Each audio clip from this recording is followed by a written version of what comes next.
The next build I would like to show off is the Condition Damage PS, also known as Condi PS or simply CPS. PS stands for Phalanx Strength, which is an extremely powerful warrior trait that this Burnzerker build relies on. This build is meta for every single raid encounter, and it doesn't look like any build will be able to surpass the amount of buffs that it can give. Your role with this build is to buff the 5 people in your raid subgroup with a full 25 stacks of might, one of the 2 warrior banners, empower allies, and some fury, as well as do decent amount of DPS. For this build, your goal is to reach 100% bleeding and burning duration because that will be your main source of damage, and then acquiring as much condition damage as you can. My gear is a little bit of a mess right now, but I'm currently using full Viper's gear, 4 runes of the Traveler, and 2 runes of the Trapper, along with traits to reach 100% bleed and burn duration, and get the extra 15% boon duration from the Traveler runes to help with might uptime, though I would recommend using 4 runes of the Nightmare instead of the Traveler runes, which give more Condi damage and duration, which take a bit of time to get because they require dungeon runs, or get 4 Weaver or Tempest runes for the extra condition duration, and with the extra duration you can swap some of the Viper's gear for Sinister's gear and still maintain 100% bleed and burn duration. Just try and find a good balance that works for you.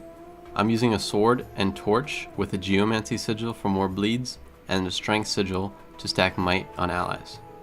I have them on separate sets like this so that I can swap between them off cooldown to proc the Geomancy sigil. The meta version of this build has sword torch on one set and longbow on the other, which provides DPS a tiny bit and allows for some range when needed, but does greatly increase the difficulty of the rotation. This build, more than any, I constantly find myself out DPSing my meta counterparts in raid encounters and having better buff up times because of the simplified rotation. But if you feel comfortable using the version with the bow, then by all means go for it. For consumables, I use fried golden dumplings for boon duration and might uptime, and toxic focusing crystals for more Condi damage. I use all the meta traits for the most buffs and damage. In arms, I take 1-3-2, burst skills grant fury, expertise based on precision, condition damage when you have fury, sword skills gain reduced recharge, and longer conditions. This has made this single sword torch build much more viable. The increased bleed durations, more condition damage stacks, reduced damage while reviving, increased damage per boons, heal and grant might when you rally someone. This makes it very beneficial for you to revive someone to give the area heal and area might to 5 targets. Empower allies, this is one of the buffs I talked about that you'll be giving out automatically to 5 people. Grant healing power per might stack. When you grant might to yourself, this is the Phalanx Strength trait.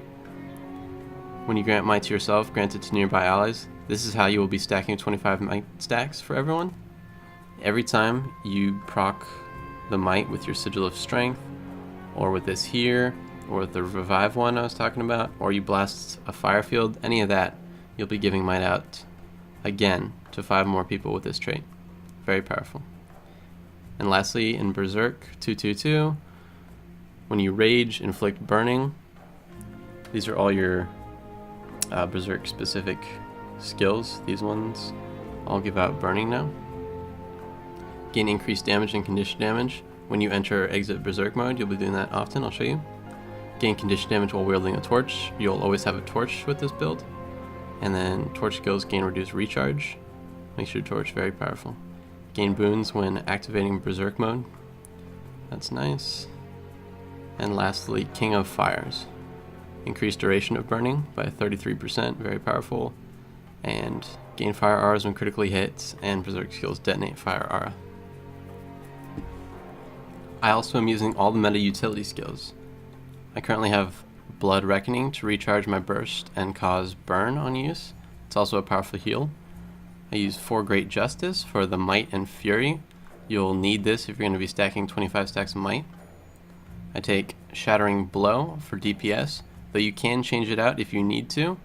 It is very powerful damage, but if you need something like Wild Blow for the extra CC, or if you're the only warrior and you'll be needing to take both banners, you can do that as well. Also, Shattering Blow is a reflect, which isn't good for some fights, and it also, when you use it, you can't move while using it, so that can be a downside also. And last utility skill, you'll be needing to take either the Banner of Discipline or Banner of Strength, which are the two warrior banners that benefit your team.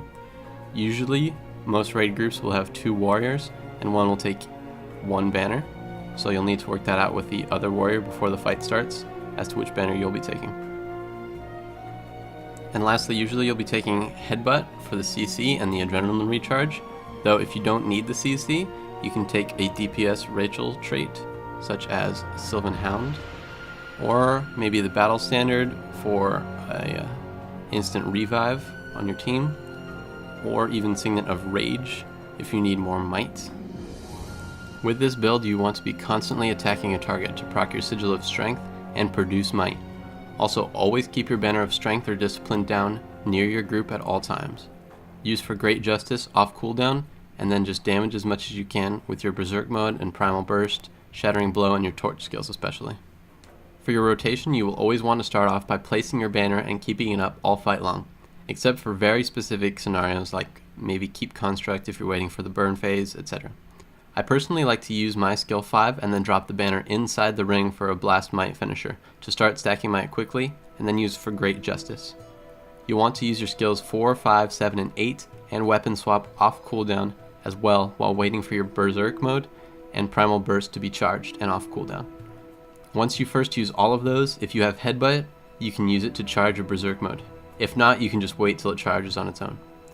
When it's charged, activate Berserk, then immediately Burst. You can then use Blood Reckoning if it's available to you for a free recharge on the burst to use again. Then use other skills till it comes off cooldown to use again. You basically spam all the important stuff off cooldown and hit your target continuously, and you'll be in good shape. Your Sword Primal Burst skill, Flaming Flurry, has a range of 900 if you should need, and your skill 2 is a 600 range leap to close the gap should you need. Now, as you can see from the chart, 44% of your damage is for burning and 41% is from bleeding, so that's going to be most of your damage right there, followed by all of your other skills.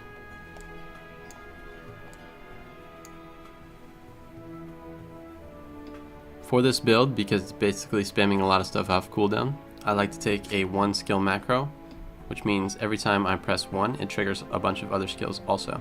So, linked to my 1 skill button, I have obviously the 1 skill, swap weapons, 4, 5, 7, and 8, all linked to my 1 skill, so I can spam them all pretty instantly as I go, which will help with your rotation a lot, spamming all your stuff off cooldown. Then all you have to worry about is your banner and your burst skills. To recap, this is a very important role with buffs and DPS with a bit of complexity to it, but this version is quite simple and this role is often in demand, so I would highly recommend it. Please leave any comments that you have on the build down below, as well as any advice you have to new people playing the build, or if you have any builds of your own that you'd like to share, and I'll see you all in the next raid video. Thanks.